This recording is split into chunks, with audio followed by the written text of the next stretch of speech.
الحمدللہ والصلاة والسلام علی رسول اللہ۔ کیا امام صفیں سیدھی کرواتے ہوئے مقتدیوں سے کہہ سکتا ہے اپنے موبائل بند کر دیں؟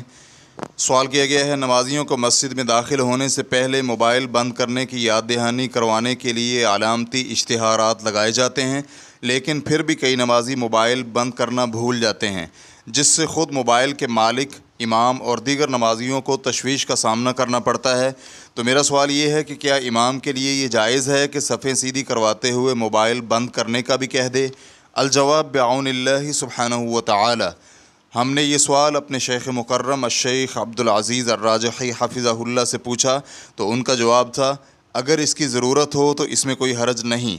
فتوی الشیخ محمد صالح المنجد، اسلام کیو اے ریکارڈنگز، مؤسسۃ الشیخ محمد صالح المنجد، المملکۃ العربیۃ السعودیہ، فتویٰ نمبر 2533676۔ والسلام علیکم ورحمۃ اللہ وبرکاتہ۔